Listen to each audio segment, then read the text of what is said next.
Knight of the Seven Kingdoms showrunner teases a shocking Game of Thrones cameo. What if I told you that Westeros might not be done with one of its most legendary characters? That the Knight of the Seven Kingdoms, yes, the upcoming Game of Thrones prequel, could feature a shocking return that flips everything we thought we knew about the timeline, legacy, and fate of House Targaryen? Yeah, grab your milk of the poppy, because this is not just another dragon story. It is a bold tease that could send shockwaves through the fandom. Before we dive into this whirlwind of speculation, deceit, and dragon fire, make sure to hit that subscribe button and ring the bell icon so you never miss the next deep dive from Westeros Throne. Your home for clever, fiery takes straight from the realm.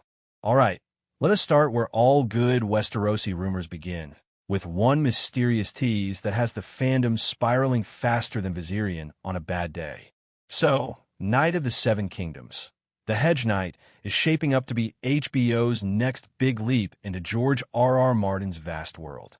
The showrunner, Ira Parker, recently hinted that fans might see a familiar face from Game of Thrones appearing in this prequel. Now, before you shout impossible, remember, this is Westeros.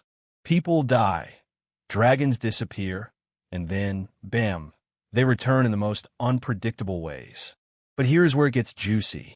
The timeline of Knight of the Seven Kingdoms is set nearly 100 years before Game of Thrones. So how could a cameo even make sense? Unless we are talking about something legendary. A vision, a prophecy, a bloodline echo, or dare I say, a character who transcends death itself? Let us break this down logically, well, as logically as anything in Westeros can be. If the cameo is truly shocking, then it has to be more than a random ancestor or side reference. We're talking about a face, a voice, or a presence that audiences instantly recognize. And that narrows the field to just a few possibilities. First up, Bran the Broken. Yeah, the all-seeing three-eyed raven might just be the perfect bridge between eras. He literally exists outside of time. It would not even be a stretch to imagine a younger version of him, or his voice, appearing in a vision or dream sequence guiding Dunk or Egg. Picture this. Dunk wakes in the middle of the night, hears whispers from a weirwood, and Bran's calm, eerie voice says, "You will serve a king who will save or burn the realm." Instant chills. But let's not stop there. What about Daenerys Targaryen? Oh, I can already hear you saying, she was not born yet. True, but her symbolism and connection to House Targaryen's destiny are eternal. Imagine a vision sequence where young Aegon V. Egg sees a silver-haired woman walking through fire, foreshadowing the rebirth of dragons a century later. It is poetic, circular, and absolutely something HBO would do to tie the old and new together. And then there is Aemon Targaryen, Egg's older brother, who fans will remember as Maester Aemon from the Night's Watch. Now, this one makes actual timeline sense. We could see him as a young man, perhaps appearing at King's Landing before he renounces his claim. It would be subtle, emotional, and exactly the kind of cameo that rewards hardcore fans while keeping the story grounded. But hold your ravens. What if this cameo is not a Targaryen at all? Here is where the showrunner's phrasing, a familiar face, gets even more interesting. It does not necessarily mean the same person. What if it is the same actor returning in a completely different role? We have seen this trick before. Think Max von Sydow as the three-eyed raven after a recast, or even Ian McElhinney, Ser Barristan, playing an ancestor in a flashback. It would be a subtle nod to longtime fans, rewarding those who catch the meta-reference. Still, the way Ira Parker teased it makes it sound bigger than a wink. He said the cameo would be something fans would not expect, but will deeply appreciate. And that sounds like emotional impact, something that connects Knight of the Seven Kingdoms directly to the legacy of Game of Thrones. So what if the cameo is not human at all? Hear me out. What if we see the Night King in some primordial form? His origin traces back centuries before Dunk and Egg, but legends echo. Maybe the White Walkers are still myth, whispered among the Northmen, and we get a haunting glimpse, a dream, a silhouette beyond the wall. It would send shivers down the audience's spine without rewriting history. Let's talk about why this kind of cameo matters so much.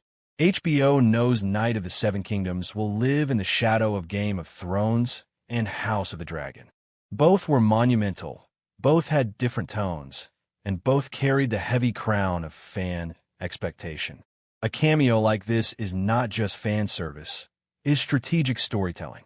It tells viewers, hey, this might be set a century earlier, but it is still the same world, still the same legacy, still the same dragon-infused chaos. It ties audiences emotionally to a familiar anchor while allowing the show to build its own identity. And let us not underestimate Dunk and Egg themselves. Ser Duncan the Tall. This guy is practically the Westerosi equivalent of a gentle giant mixed with a little bit of Jon Snow's heart and Brienne's honor. And Egg, Aegon Targaryen V.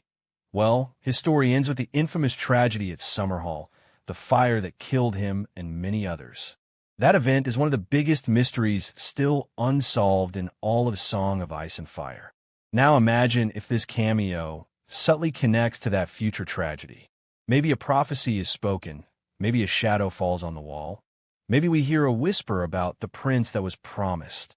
If that phrase echoes in Knight of the Seven Kingdoms, fans will absolutely lose their minds. Speaking of losing minds, let us pivot to the potential tone of this series. Parker described Knight of the Seven Kingdoms as a more hopeful and adventurous take on Westeros, which is a polite way of saying less mass slaughter, more nightly chaos. But this optimism also makes any cameo of a darker figure hit harder. Imagine that tonal contrast. Cheerful Egg looking up to Dunk, only to dream of a world burning in dragon fire. That is emotional storytelling gold.